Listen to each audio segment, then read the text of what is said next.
Bonsoir à tous, ravi de vous retrouver dans Ça vous regarde. On parle ce soir des salles de consommation de drogue, on les appelle, les médias les appellent les salles de shoot. Une salle de shoot devrait s'installer à titre expérimental à Paris, dans le 10e arrondissement. On en parle ce soir. Ça suscite une nouvelle fois un vif débat entre majorité et opposition, débat très clivé, dos à dos la morale et la santé publique défendue, on va y revenir, par la ministre de la Santé. L'objectif de ces salles, on va essayer d'y voir un peu plus clair, offrir à ces personnes malades d'être accompagnées et de pouvoir se soigner. Les détracteurs au projet, on va les entendre sur ce plateau, expliquent que c'est un mauvais signal envoyé aux familles, une défaite morale pour le député Henri Guénaud et une incitation à violer la loi. D'autres pointent du doigt le coût exorbitant de ces salles de consommation de drogue. L'Académie de médecine s'inquiète dans un communiqué et réaffirme pour la deuxième fois son opposition. On fait le point ce soir. Ce chiffre tout de même, parce qu'on va sûrement le commenter, 10% des 15-16 ans déclarent avoir consommé au moins un produit type hors drogue douce, hors cannabis, de type cocaïne, LSD ou crack. Un chiffre qui a doublé en 10 ans, c'est impressionnant. 4 invités sont avec moi. Les deux sites, évidemment, vous les connaissez, lcp.fr et ljd.fr qui est notre partenaire. Et puis nos sentinelles citoyennes, on me dit qu'elles sont connectées. Vous allez découvrir dans quelques instants Farid, qui s'occupe de l'association Cannabis sans frontières, qui est favorable à ces salles de consommation. Et puis il y aura, si tout va bien, Alexandre, qui a 18 ans et qui est un jeune militant, un jeune pop, jeune militant UMP, pour ceux qui ne connaissent pas ce sigle. 4 invités sont sur ce plateau. Jean-Marie Le Guen, bonsoir.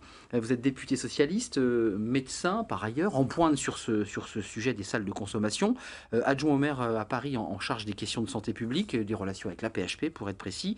On se souvient peut-être, parce qu'on avait fait un sujet ici à LCP de votre visite, c'était en Suisse avec une délégation, il y avait des élus de droite et de gauche qui étaient allés en Suisse, et à Bilbao je crois, dans ces salles de consommation, à l'initiative de l'association Élus Santé Publique et Territoire. Face à vous Bruno Béchiza, bonsoir. Bonsoir. Conseiller régional UMP, secrétaire national en charge de l'emploi des forces de sécurité. C'est important, ancien secrétaire général du syndicat Synergie Police, vous êtes policier, on vous écoutera évidemment sur ces salles de consommation. Vous dites ces salles de consommation, salles de shoot, c'est pas une boulangerie, voilà.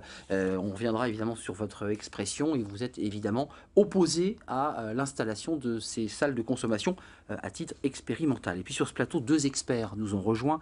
D'abord Pierre Chapard, bonsoir. Vous êtes porte-parole de Réseau français de réduction des risques. Vous militez, alors ça, ce sont les termes que j'ai tirés de l'association pour donner une place aux usagers dans la société. Oui. On reviendra évidemment sur la sémantique. Vous y revenez, vous, dans le début de votre livre, qui va sortir, je crois, dans quelques semaines, oui. Début mars, 7 mars. Salle de shoot, les salles d'injection supervisées à l'heure du débat français. Oui. On est au cœur du sujet, évidemment. Il était coécrit avec Jean-Pierre Coutron. Merci d'être avec nous pour nous éclairer et nous parler de votre livre. Et puis sur ce plateau, Michel Lejoyeux, bonsoir. Bonsoir. Vous êtes chef de service psychiatrie et addictologie à l'hôpital Bichat. On vous écoutera parce qu'il ne faut pas être caricatural. Il y a un travail qui est mené par un groupe d'études auquel vous appartenez, qui a été commandé par l'Académie de médecine, et vous êtes sceptique sur l'utilisation de ces salles de consommation. Vous tenez beaucoup à l'idée du sevrage, on y reviendra peut-être, et à d'autres méthodes peut-être pour soigner ces personnes qui sont addictes, comme on dit. D'abord, regardez, parce que peut-être que vous avez manqué les questions au gouvernement, c'était hier, et il y a eu une question posée par un député de l'opposition, opposé à ces salles de consommation, et la ministre, Marisol Touraine, ministre de la Santé, a répondu clairement à ce député. Écoutez, c'était hier, lors des QAG.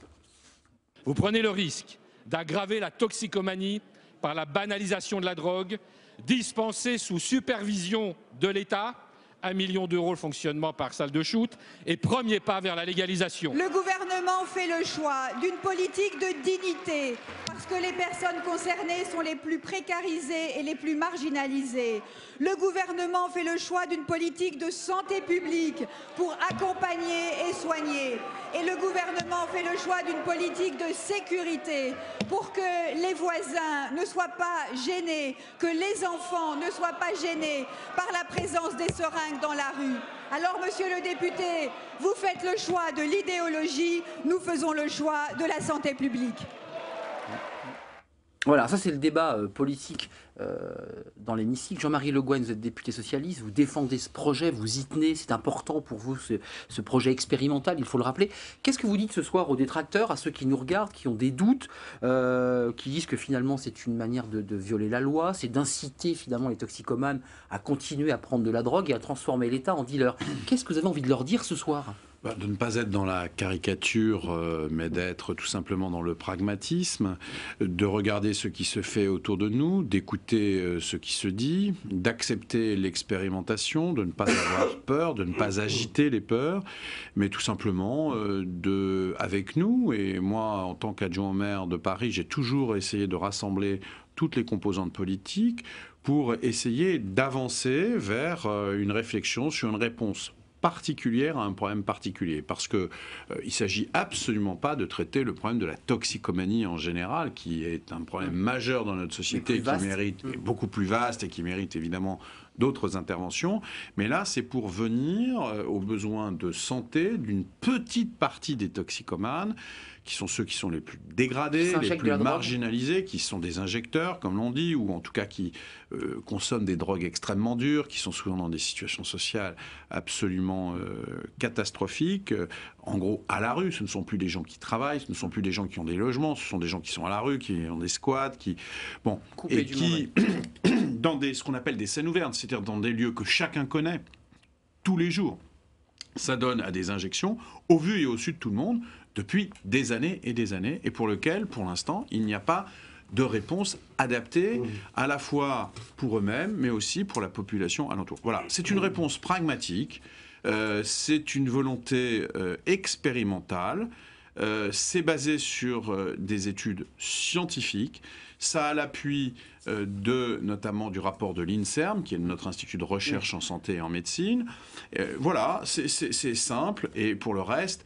je crois que ça ne mérite pas ces polémiques. Dans d'autres pays européens, la gauche et la droite ont su trouver des chemins pour voir comment on pouvait avancer. Vous dites, j'ai mal prononcé votre petite phrase dans le communiqué, parce que dans le communiqué que vous avez envoyé au nom de l'UMP, vous associez les débats autour du mariage pour tous et la question qui concerne les salles de consommation. Vous dites, je vous cite, est-ce qu'on n'est pas là dans la caricature, les dealers ne sont pas des boulangers et les salles de consommation, ce ne sont pas des salons de thé.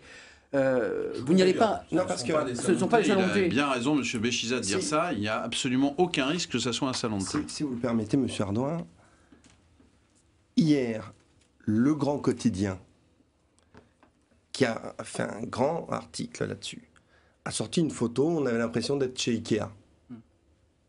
Il y a deux grands, c'est le Figaro. Le Figaro, où il y avait des jolies tables, les unes à côté des autres. Ce qu'on oublie de dire, c'est que les gens qui vont être assis derrière ces tables ne vont pas être soignés.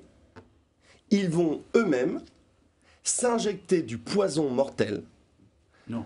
Ah, laissez-moi finir. Si c'était mortel, il serait déjà mort. À des dealers de manière illégale. Vous dites que c'est pas fourni par la salle de consommation. Si vous le permettez, pour pas qu'il y ait de confusion chez l'auditeur, ce joli mot salle de shoot ou centre d'injection supervisé, c'est une zone de non-droit où des personnes viennent avec un produit mortel, acheté illégalement à des dealers qui, dans ce centre, vont se l'injecter, peut-être mourir. Donc aujourd'hui, effectivement, pour moi, ça me pose un énorme problème. Il y a des questions pratiques. La zone de non-droit, dedans, si malheureusement le drogué décède, qui est responsable. Vous dites que de la rue à la salle de consommation, c'est pareil. On entend une situation sociale dégradée, une rue où les gens se piquent, et vous dites que la salle de conso, c'est pareil finalement. Attendez, le produit est le même. Moi, je suis pas en désaccord avec l'idée que vous avancez. Le produit est le même. C'est pour ça que c'est important pour l'auditeur. Et ensuite, Pierre Chapard, on parle bien de drogue. Et on parle... Pourquoi j'ai fait volontairement ce communiqué un peu provocateur? Parce qu'on a régulièrement, M. Le Guen et moi, des échanges. On l'a sur ce sujet, mais on l'a aussi sur la dépénalisation du cannabis. Et on voit bien, moi je respecte votre voisin, mais pour certains, on est quasiment dans un combat idéologique pour se battre contre la loi de 1970, qui effectivement pose des interdits sociétaux dans notre rapport à la drogue. Voilà. Alors, de temps en temps, on peut au moins poser ces éléments dans le débat et après aller sur le fond. Alors, avec l'autorisation de mon voisin, mais je me tairai. Moi, vous savez, je fais de la santé publique, donc je traite des problèmes de ces salles. Je traite aussi, effectivement, des problèmes de toxicomanie en général, comme je traite de la grippe, lorsqu'elle est un problème de santé publique. C'est-à-dire que vous pouvez dire que je traite ces différents sujets, mais pour moi, il n'y a pas d'égalité entre ces différents sujets. À chaque fois, le but, je regarde, il y a un problème, on fait une sorte de diagnostic clinique, il y a un problème, j'essaye d'apporter une solution en regardant ce qui se fait par ailleurs. Mais vous ne pouvez pas, et c'est juste ma phrase, vous ne pouvez pas, sous prétexte que je peux intervenir dans d'autres débats et qu'il y a d'autres questions, mettre des signes égaux. C'est pas parce qu'on s'occupe de la lutte contre l'alcoolisme, qu'on s'occupe de la lutte contre le tabac, qu'on s'occupe de la lutte contre les drogues illicites, car c'est mon combat. Car c'est mon combat. Je suis sûr, comme d'autres, hein, pas moi simplement, mais je suis, comme par exemple le professeur Le Joyeux. Bon. Vous n'êtes pas le député laxiste, parfois on entend que les socialistes sont laxistes sur les drogues. Je suis mobilisé sur toutes les questions de santé publique, comme beaucoup d'autres, et à partir de ce moment-là, je traite les questions comme avec des réponses pragmatiques à chaque fois. Et parfois, voilà. Donc vous ne pouvez pas laisser penser qu'il y a une continuité sous prétexte que c'est tous des problèmes, de graves problèmes de santé publique. C'est pas parce qu'on traite l'un et l'autre qu'il y a une continuité dans l'un à l'autre. Pierre Chapard, voilà. Je vais juste reprendre parce qu'on est rentré dans le débat. Un peu long, excusez-moi. Non mais c'est formidable. Il y a plein d'éléments qui ont été cités par ces deux hommes politiques que vous traitez par chapitre. Vous dites, j'ai pris cette petite phrase tirée d'un article du Monde, vous dites qu'il faut s'habituer à vivre avec ces drogues, c'est un journaliste qui écrivait, et vous parlez de cette loi de 1970, puisqu'on est dans cette loi. Que ceux qui nous regardent ce soir, vous les appelez comment, ces personnes qui se piquent? Des malades, des délinquants, des toxicomanes? Parce que la terminologie a du sens. Des usagers de drogue. C'est des usagers de drogue. Toxicomane, c'est un vieux mot qui a été apparu dans les années 80, qui a des références psychanalytiques. Et on a changé de vocabulaire dans les années 90 avec le terme usager de drogue. Je voudrais juste dire un truc, c'est que, monsieur, vous avez opposé les salles de consommation et le sevrage, c'est pas du tout le cas. Il y a une étude, notamment de la salle de Vancouver. Quand la salle de Vancouver a ouvert, il y a eu une augmentation de plus de 30% des demandes de sevrage dans la ville. Pourquoi? C'est parce que des usagers qui étaient en déshérence, dont on ne s'occupe pas, livrés à eux-mêmes dans la rue, livrés à eux-mêmes, qui prennent des risques sanitaires énormes, ça fait 30 ans, entre guillemets, qu'on s'en occupe pratiquement pas, ou qu'on envoie la police et on voit bien que ça sert à rien, eh ben, on leur donne un lieu où ils vont pouvoir rencontrer les professionnels et ensuite entamer un parcours de soins. Alors, ça ne va pas se faire tout de suite, ça va pas se faire du jour au lendemain. Il n'y aura pas 100% de réussite. Et il n'y aura pas 100% de réussite. Donc c'est pas un lieu de débauche. Les chiffres en Allemagne sont de quelle nature, eux, par contre? Moi, je ne connais pas les chiffres en Allemagne. Parce que j'ai cru comprendre qu'en Allemagne, on s'aperçoit qu'effectivement, il y a un facteur sanitaire, il y a moins de morts par overdose. C'est un fait. Il y a moins de morts par overdose. Mais de manière concomitante, comme c'est sécurisant pour les dealers, il y a une augmentation de consommateurs. Ça, ce n'est pas vrai. Ce n'est pas vrai. Vous savez ce qui augmente la consommation en Allemagne et dans l'Europe entière? C'est la guerre en Afghanistan. Le gros problème, vous le savez, c'est qu'on ne peut pas vivre, on ne peut pas parler de ce produit en pensant que ce milieu est imperméable au milieu criminel et délinquant. Il faut bien prendre en compte ce paramètre-là. Michel Le Joyeux, excusez-moi, vous êtes médecin, spécialiste de l'addictologie, je les rencontre tous les jours. Et vous les croisez. Comment vous les définissez? Ce sont des citoyens malades, atteints d'une maladie? Comment on pourrait les... Il y a souvent ce débat autour de la façon dont on peut percevoir le fait de se droguer. On peut débattre. La classification internationale des maladies, l'Organisation mondiale de la santé, mais on peut considérer que le monde s'arrête et que ceux qui sont à Paris sont différents, définit l'usage répété de substances comme une maladie qui s'appelle un syndrome de dépendance. Il n'y a pas de débat médical là-dessus. Il peut y avoir un débat sur le regard qu'on porte, mais il n'y a pas de débat politique. Et il est tout à fait légitime. Du point de vue des médecins, cette question ne fait pas l'objet d'un débat. Le médecin que vous êtes, je pose la question, puis on pourra évidemment en débattre avec nos internautes qui sont connectés. Ces salles de consommation, d'utilisation de drogue encadrées, contrôlées, ça vous semble être utile, puisqu'on entend Pierre Chapard qui dit que c'est finalement peut-être presque une première étape vers le sevrage, vers l'arrêt. Vous y croyez, cette idée que ce serait la première pierre vers un sevrage et donc une guérison? Moi, je trouve la manière dont vous posez la question montre bien le problème. Vous me posez la question sur le mode de la foi. Vous voyez, vous y croyez ou pas? Et vous ne demanderiez pas à un cancérologue si, face à une nouvelle chimiothérapie anticancéreuse, il y croit ou pas. Mais c'est là notre véritable difficulté par rapport à ce produit. Et c'est pour ça que l'Académie de médecine s'est mobilisée, pas du tout pour dire j'y crois pas, je suis... On est face à des malades, auxquels on propose un dispositif sanitaire.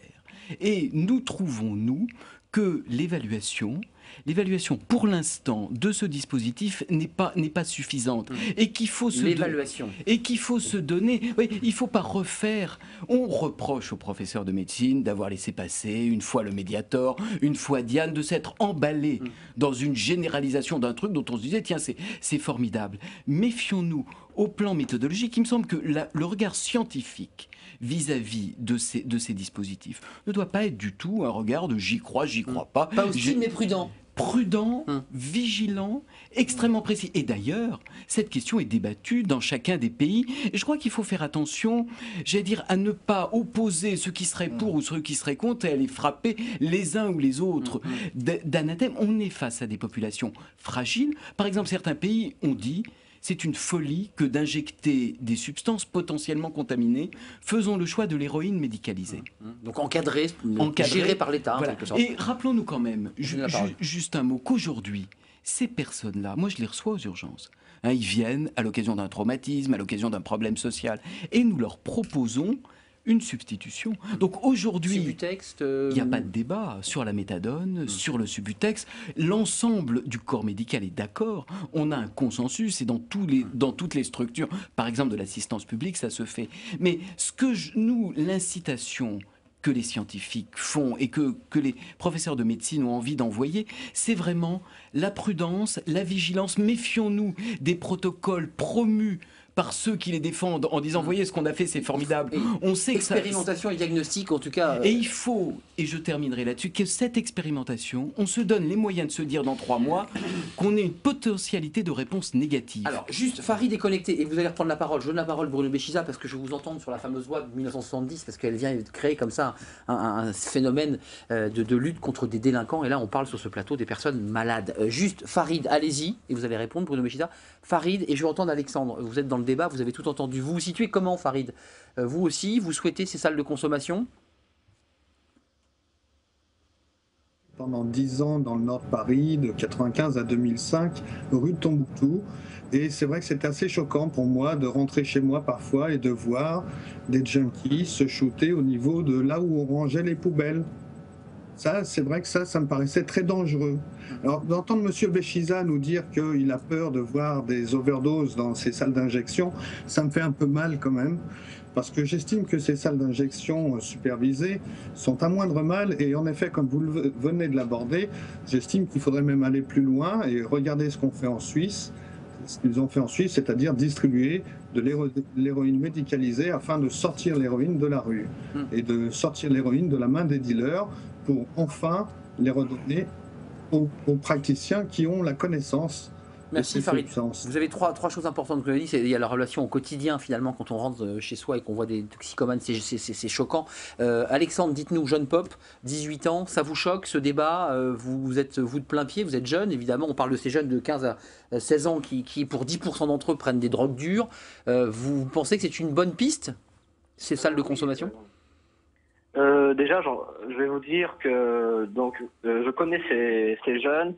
Beaucoup de jeunes sont attirés par les drogues, vous disiez 10%. Et j'ai peur que ces salles de shoot leur envoient un signal positif, en fait. J'ai peur qu'imaginez, ils iront qu'aller à la salle de shoot du quartier, attendre un toxicomane qui sort et ensuite peut-être se procurer de la drogue, quoi. Salle de shoot de quartier. Vous ne laissez même pas une chance à l'expérimentation. Et je vais donner la parole à Bruno Béchiza, mais Alexandre, vous êtes jeune, vous incarnez cette génération. Il n'y a pas une place. Michel Lejoyeux et Bruno Béchiza. Il faut répondre à cette question. Je veux dire, il faut qu'on ait là encore des éléments scientifiques, épidémiologiques, pour répondre à cette question. On ne peut pas simplement y répondre en se disant certainement pas. Si on avait quelque chose qui nous prouve effectivement un effet. Et puis il y a quand même une chose sur l'addiction. L'addiction, c'est quand même un problème aussi psychologique. Moi, je ne peux pas supporter d'entendre des junkies. Je veux dire, ce sont des gens qui sont en extrême difficulté, qui sont en extrême souffrance. On ne peut pas entendre ce propos-là.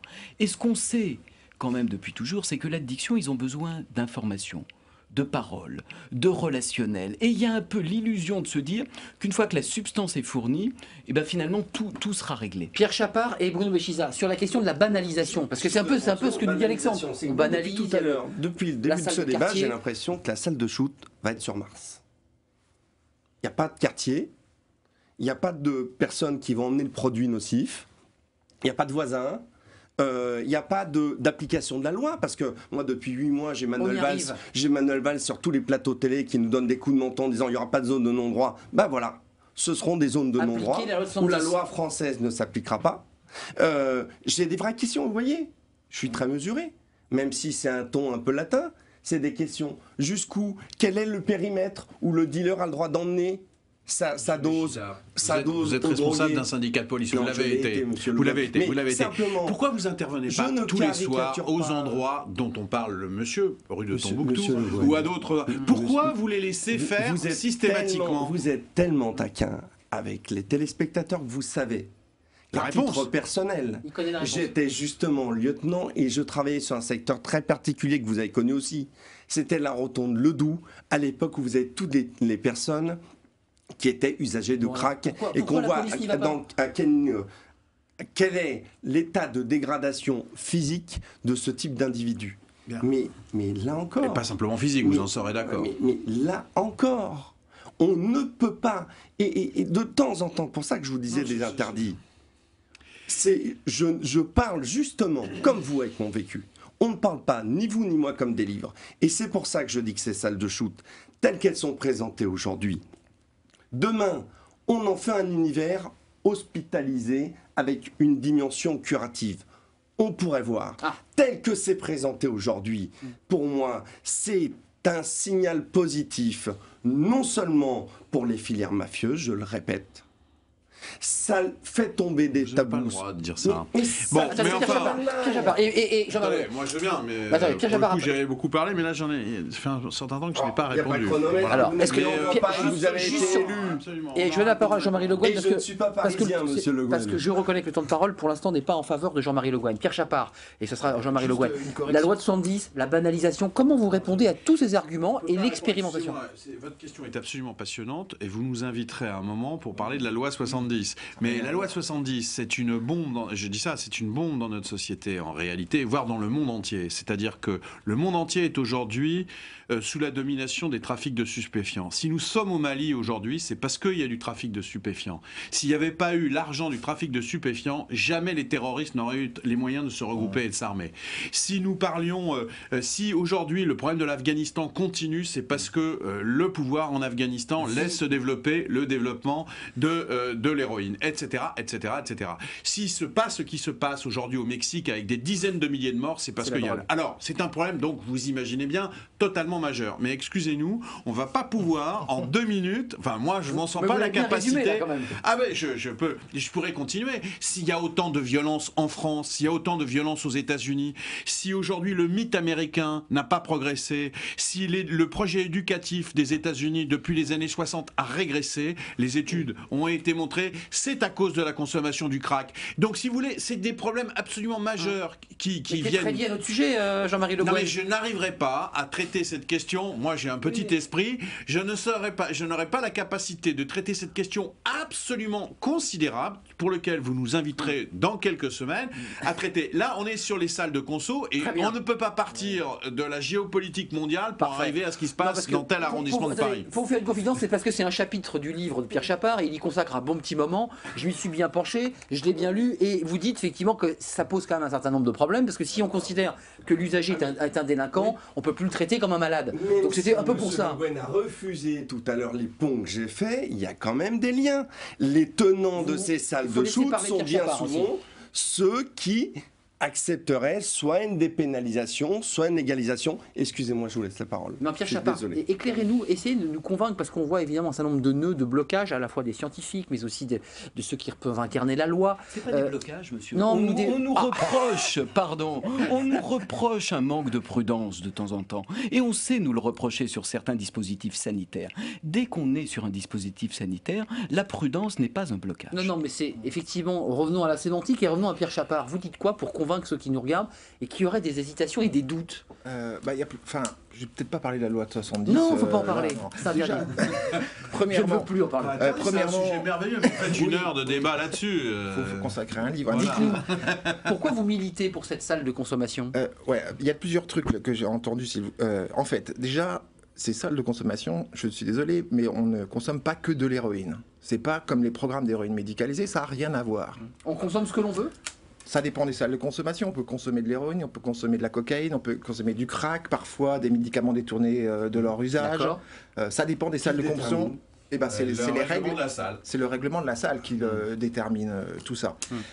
Par rapport à l'incitation, je suis désolé de le dire, mais l'INSERM a rendu un rapport dans lequel il n'y a pas d'effet pervers connu aux salles. C'est-à-dire qu'il n'y a pas d'augmentation, il n'y a pas de preuve qu'il y a de l'augmentation de la consommation dans la communauté, et il n'y a même pas de preuve qu'il y ait une augmentation de la consommation chez les usagers qui la fréquentent. Le scientifique hoche la tête, mais on va y revenir. Donc ça, c'est l'INSERM. Par rapport aux jeunes, un jeune ne va pas se pointer dans une salle de consommation et dire je veux consommer. Ça ne se passe pas comme ça. Il faut voir ce qu'il y a à l'intérieur de salle de consommation. C'est pas un coffee shop, c'est pas joyeux, c'est la grande précarité qu'il y a à l'intérieur d'une salle de consommation.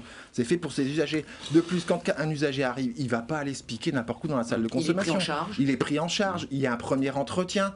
On voit si c'est un usager. Enfin, on peut pas rentrer comme ça dans une salle de consommation. C'est pas un bar, c'est pas un coffee shop, c'est pas un squat. Voilà, c'est ça. C'est quelque chose de très structuré, très organisé. D'extrêmement contrôlé, d'extrêmement méthodique. Et moi, j'écoute, hein, je suis favorable à l'idée de l'évaluation, parce qu'il y a, c'est pas, moi, on ne fait pas ça pour des raisons idéologiques.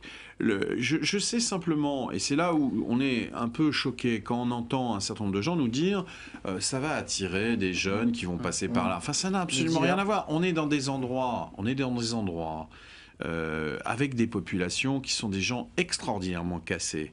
Moi, je ne veux pas faire ici raconter les témoignages que, apparemment, vous pourriez aussi rappeler. Qui sont ces gens-là? Ce ne sont pas des gens qui ont un rapport. C'est une fraction de la population qui est dans des situations sociales et dans des situations sanitaires où ils sont en général, ils ont plusieurs maladies polypathologiques, comme l'on dit. Ils sont en général infectés à la fois au VIH et au VHC.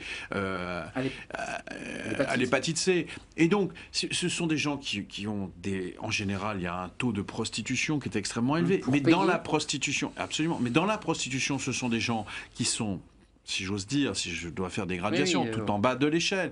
Ce sont ces mêmes personnes qui vraisemblablement acceptent, parce qu'elles ont besoin d'argent et que la vie ne vaut plus rien pour elles et pour les autres, elles acceptent les rapports non protégés. Ce sont donc des personnes qui sont dangereuses pour la société, malgré elles, si j'ose dire, parce qu'elles deviennent contaminantes. Et c'est ces gens-là dont on parle. C'est la nuance que j'ai avec Michel Desjoyeux. Quand il a une expérience hospitalière que je connais bien et que j'apprécie, il le sait, et il est à l'hôpital Bichat. Et l'hôpital Bichat est un grand hôpital et le service du professeur Desjoyeux est un très grand service, mais en même temps, ces gens-là, sauf quand ils y arrivent par accident, c'est ce que vous signalez, ne viennent quasiment, parce qu'ils sont hors de la société, hors du soin.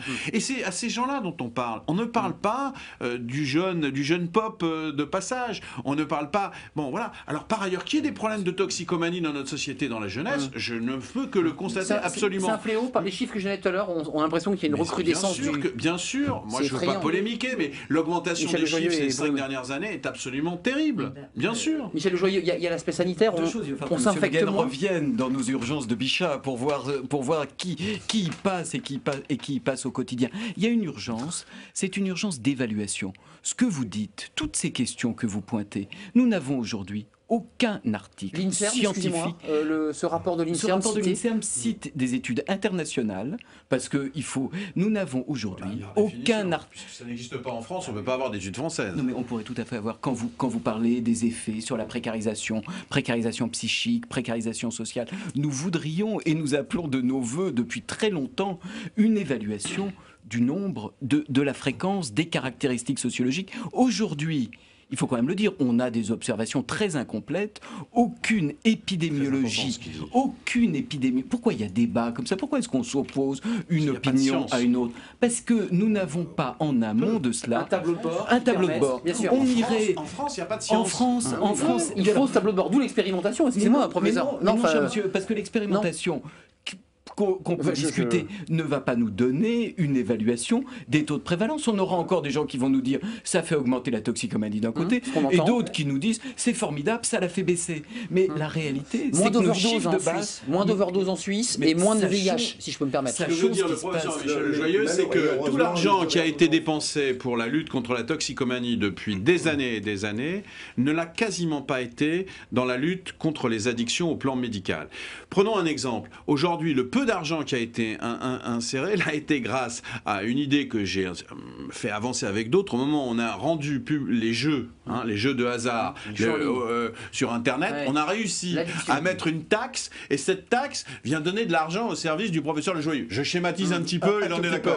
Mais enfin, c'est ça l'idée. Eh bien, s'il n'y avait pas eu cette taxe, il n'y aurait jamais eu d'argent sur la recherche en addiction. C'est-à-dire que, dans le même moment, et j'allais dire ceux qui nous disent que l'addiction doit être combattue, il n'y a aucune recherche scientifique, ou très peu, à vrai dire, dans notre pays. Les chiffres sont tout à fait souvent aléatoires dans notre pays. D'où le fait que l'INSERM a recouru à des méta-analyses, comme l'on dit, de ce qui se passe à l'étranger, parce qu'il n'y a pas les chiffres. Bruno Béchissa, juste une question, parce que j'ai un sujet à vous montrer.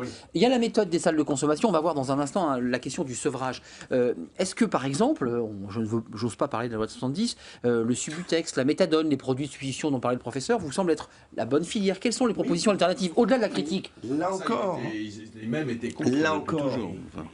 On ne parle pas, c'est là où je pense que même dans l'opinion publique, sous cette belle appellation salle de shoot, il y a une confusion. Encore ce matin, moi, on me disait oui, mais c'est une salle où les gens viendront, ils prendront leurs produits de substitution. Ça n'est pas cela. Depuis tout à l'heure, je me permets de le répéter, nous parlons quand même d'une salle où, pour arriver dans cette salle, l'individu dont on parle est passé dans une rue normale, auprès de ses compatriotes, avec un produit illicite, mortel, dangereux, et il a acheté, laissez-moi finir, il a acheté des dealers. Donc là encore, on est dans une zone de non-droit, dans un flou, comme c'est tous les soirs. Personne. Et vous trouvez donc normal de dire, puisqu'on ne réussit pas, mais qu'est-ce que vous avez fait? Vous avez, la réalité, c'est que les scènes, elles existent. La salle de shoot, elle existe. Simplement, elle n'a pas de mur, elle n'a pas de toit. Ayez de l'humilité. N'oubliez pas qu'un de vos collègues sur Paris a été ministre de l'Intérieur, Daniel Vaillant, et c'est pas à son époque que tous les toxicomanes. Je ne faisais pas un problème politique. Je disais que même vous, qui avez des grands muscles et une grosse volonté, vous n'êtes pas arrivé d'un millimètre. Beaucoup d'humilité. C'est simplement pour dire qu'on ne peut pas parler d'une salle de shoot en ne parlant que de la salle de shoot et que des toxicomanes, mais qu'il faut bien parler effectivement de tout ce qui va y avoir autour et des dégâts sur notre société. Regardez ce sujet tout de même, parce que c'est l'option sevrage. Alors on évoque la salle de consommation expérimentale, on l'a bien entendu, il y a le sevrage. Expérimental, on n'est pas sûr. Pardon de vous interrompre là-dessus. C'est ce que j'ai lu. Oui, moi je voudrais être sûr, pour qu'il y ait une vraie expérimentation, une vraie scientifique, il faudrait qu'on soit sûr qu'il y ait la possibilité de fournir des résultats négatifs. Une expérimentation, c'est qu'on ait des négatif, paramètres. Ça veut dire quoi? Qu'on ne s'en sort pas? Ça veut dire que si ça marche pas, ça marche pas. Et comment là aussi, c'est juste... Oui, parce que je fais confiance à l'environnement journalistique, politique, et éventuellement scientifique. Peut-être que vous commenciez par l'environnement scientifique, mon cher. Mais je serais très heureux que l'assistance publique puisse, par exemple, participer à une évaluation médicale de ces salles. Et je pense qu'il faudra, effectivement, je vous en donne acte, il n'y a absolument aucun problème pour que les services d'addictologie et absolument les systèmes de recherche compétents aient accès pour avoir une évaluation sur tout ça. Moi, je suis la transparence totale. Vous avez dit l'évaluation est difficile. On est un peu pressé là. Moi aussi. Donc je vous la donne. Eh ben, donnez-nous les crédits pour la faire, nous la ferons. Voilà, nous allons la faire. Moi aussi, je suis pressé. Regardez, c'est la méthode Minnesota, pour faire très rapide. C'est une méthode américaine utilisée par cette association qui essaie de faire sortir de l'addiction. Regardez ce sujet, ce reportage de Fanny Saliou et de Soazic Bonvarlet. Ils sont très dissipés, mes invités. Méthode Minnesota par le sevrage. Regardez. Qu'est-ce qui veut bien ouvrir le groupe? Je m'appelle Alex, je suis dépendant. Salut Alex. Je suis en colère et j'ai peur. Chacun leur tour, les participants de ce groupe de parole vont exprimer de façon simple leur état mental. J'ai de la joie et de la peur. Bonjour à tous, Jean-Pierre, thérapeute. Ces hommes et ces femmes sont tous d'anciens alcooliques et toxicomanes. Ici, ils apprennent à mettre des mots sur leur mal-être. J'ai beau essayer de combler par autre chose, que ça soit n'importe quoi. On dit un vide, ok, je peux le combler par n'importe quoi. Mais le vide du produit, je peux pas le combler par autre chose que du produit. Ça, c'est pas... Honnêtement, je pense que je serais à la morgue, en prison, à l'hôpital au jour d'aujourd'hui, si j'étais pas là. Tous vivent aujourd'hui dans ce centre de l'association EDVO en région parisienne. Ici, on applique la méthode dite Minnesota, 2 maîtres mots, l'abstinence totale et la parole. À la fin de la réunion, Pierre accepte de nous parler en tête-à-tête. Dépendant, je suis, dépendant, je resterai. Malheureusement, c'est une maladie qui est incurable. Pierre a 48 ans et 35 ans de dépendance entre drogue, alcool et divers substituts. Pour lui, les salles de shoot, ce serait avant tout une mesure sanitaire. Je me suis shooté dans les années 80, il n'y avait pas de... Les seringues n'étaient pas en vente libre, j'ai échappé à l'hépatite C, j'ai échappé au sida, pardon, mais pas à l'hépatite C. Je ne sais pas comment, parce que j'ai échangé des seringues avec des gens qui sont morts du sida. Entendre et comprendre ces parcours difficiles, c'est le métier de Jean-Pierre. Un thérapeute un peu particulier puisqu'il est ancien toxicomane lui aussi. Sa vision des salles de shoot, un lieu d'injection mais également d'accompagnement. Ce qui m'intéresserait, c'est de contribuer, de collaborer avec les salles de shoot pour qu'on puisse s'apporter mutuellement. S'il semble plutôt ouvert à la mise en place de salles d'injection en France, la solution ne réside pourtant pas, selon lui, dans cet accompagnement à la consommation. C'est plus facile de prendre rien du tout que de prendre un petit peu de quelque chose. Et puis il y a aussi quelque chose d'assez héroïque à ne rien prendre. Dans un monde où tout le monde consomme, le fait de ne rien prendre du tout, c'est extraordinaire. L'abstinence a un moyen de sevrer l'addiction à la drogue et à l'alcool qui ferait ses preuves. Selon l'association EDVO, 65% des dépendants ne rechuteraient pas après avoir adopté cette méthode.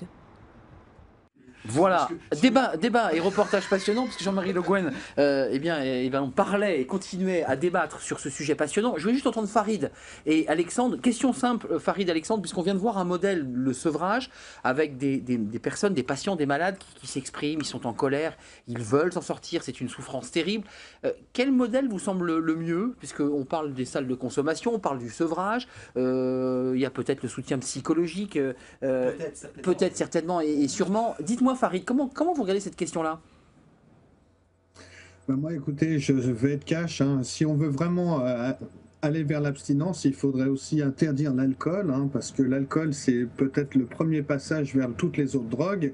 Et puisque M. Béchiza veut redresser les torts de tout le monde, peut-être qu'il faudrait aussi envisager la fermeture des bars.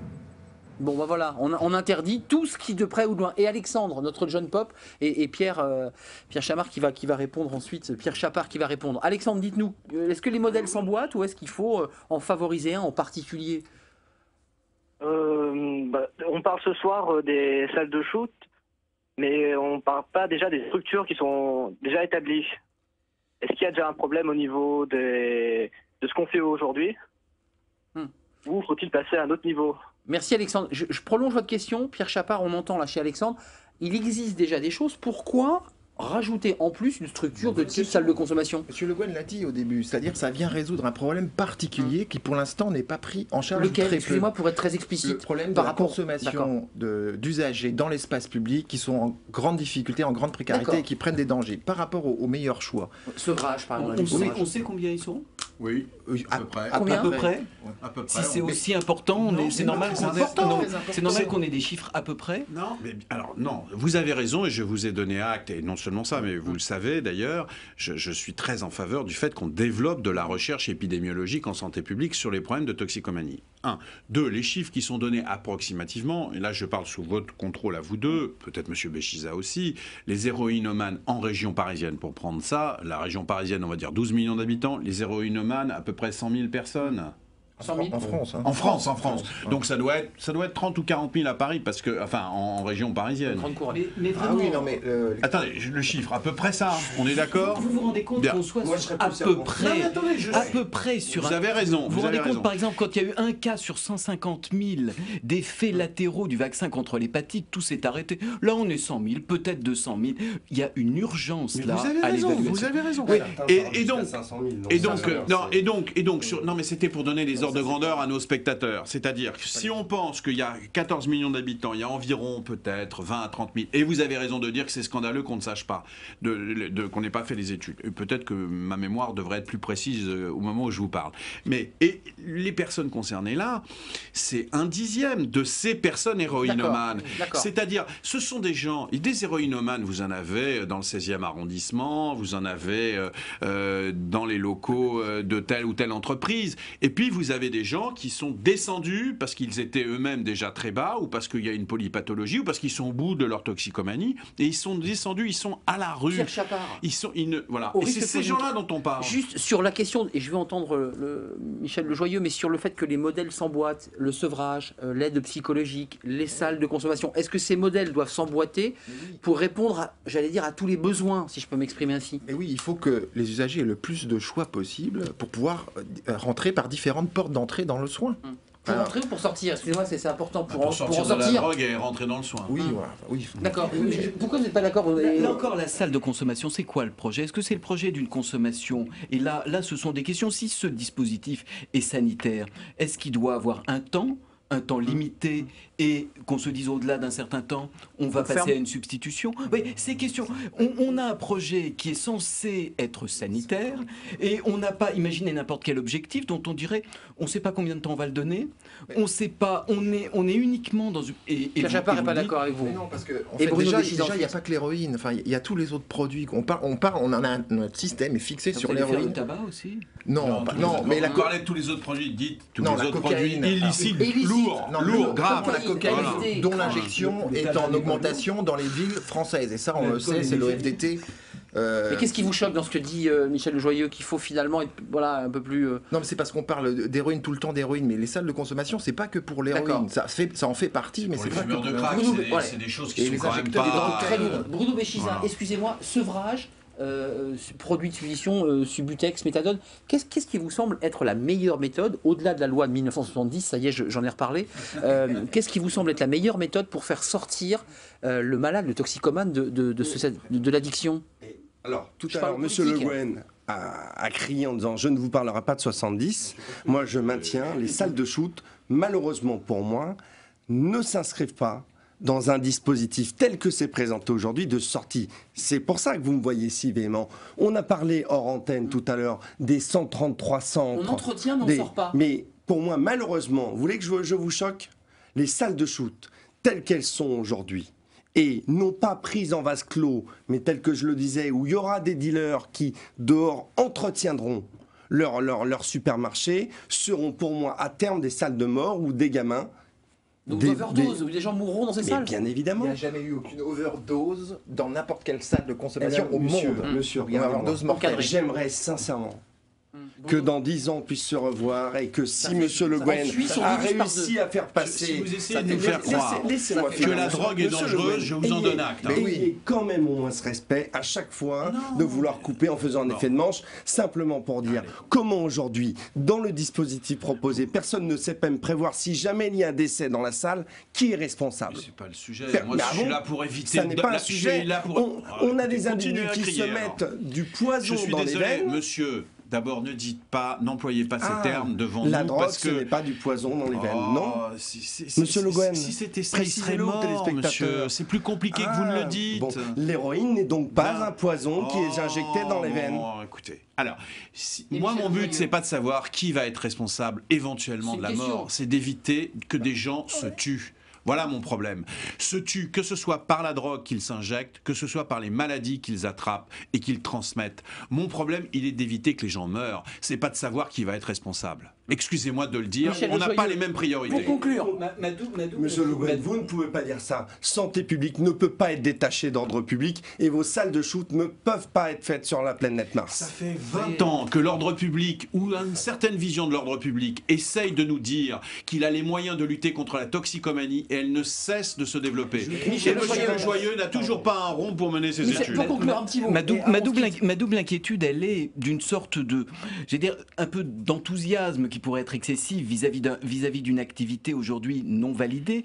Et elle est aussi quand même que ces personnes qui sont en extrême souffrance, en extrême précarité, soient qualifiées d'individus. Vous voyez, ce sont des malades. Ils ont une souffrance considérable et il faut qu'on entende à la fois le côté un peu difficile de cette expérimentation et puis personne n'est heureux de rentrer dans cette addiction. Il y a une souffrance qu'il faut entendre, traiter et reconnaître. Merci à vous quatre parce que c'est le début de la réflexion et du débat parce que la salle n'est pas encore installée à Paris. On en parle sur ce plateau. Merci à Bruno Béchiza, malgré ses problèmes de voix, il est venu sur ce plateau. Merci à Jean-Marie Le Guen, les biosocialistes. Merci à Pierre Chapard, le livre sort, Salle de shoot, c'est édition La Découverte, Les empêcheurs de tourner en rond. Je n'avais pas cité l'éditeur, j'ai la dernière version, il sort dans quelques semaines. Et merci à Michel Lejoyeux, professeur à l'hôpital Bichat, spécialiste de la toxicologie et de l'addictologie. Merci à Farid, merci à Alexandre, on se retrouve lundi évidemment pour de nouvelles aventures de Ça vous regarde. Merci de votre fidélité, je serai là. Bonne soirée.